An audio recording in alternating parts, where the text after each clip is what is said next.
Најмногу за 2 години Делчево ќе остане без педијатар во јавното здравство.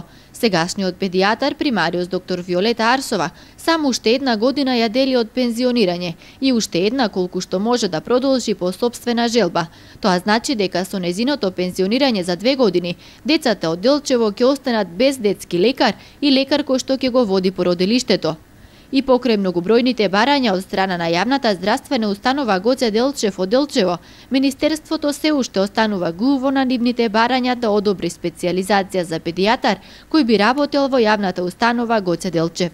Па јас не знам што после мене, знам дека во превентивна здравствена заштита сум педијатар јас и го водам во исто време породилиштето, во кое што ако споредиме со другите породилишта и не се раѓаат малку деца, например, читав една статистика, лани во Свети Лазар си имат родено 80 деца, кај нас имаме 130 деца родени, значи имаме доста раѓања.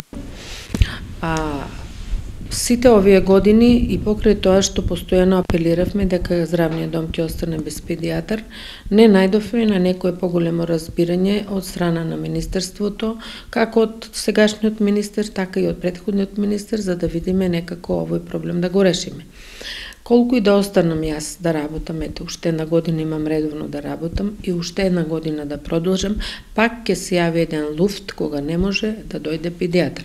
Имаме друг педијатар кој што си работи како матичен лекар и тој си ја гледа неговата работа. Имаме колешка која што работи во Каменица, која што работи во превентивна здравствена заштита, но таа не е во состојба да доваѓа тука да ги гледа децата во оделењето така. Така да нашите деца практички после 1 или 2 години ќе останат без да ги гледа педијатар, ќе останат на грижата на матичните лекари, на општите лекари.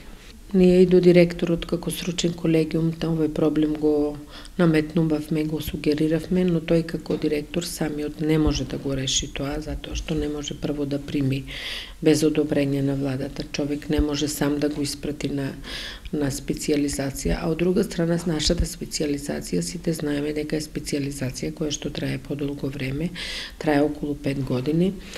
Голем е влогот и времето за еден матичен лекар да реши сам да си ја финансира специјализацијата, за потоа да работи како приватен педијатар. Многу тешко се дава педијатри во примарна здравствена заштита, затоа што концептот на приватизацијата беше таков да немаме педијатри во примарната здравствена заштита. А од друга страна, самиот лекар, за да иде на специјализација, мора во својата ординација да земе друг лекар, за да му ги води пациентите додека тој на специјализација. Тој мора од капитацијата да го плаќа новиот лекар. Од капитацијата тој мора да си ја плати специјализацијата, бидејќи е на приватно, а специјализациите се движат од 8 до 10.000 евра.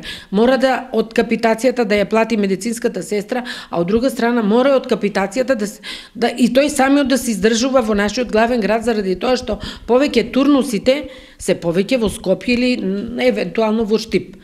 Значи тоа не верувам дека може некој сам лекар без ичија помош, без помош на родителите или без помош на друга организација, нешто или без помош на Министерството, дека било кој лекар може тоа сам да си го приушти. Раководството на здравствениот дом Гоце Делчев се уште не отстапува од барањата и се надева дека кога тогаш Министерството за здравство ќе одобри специјализација за педијатар во Делчево.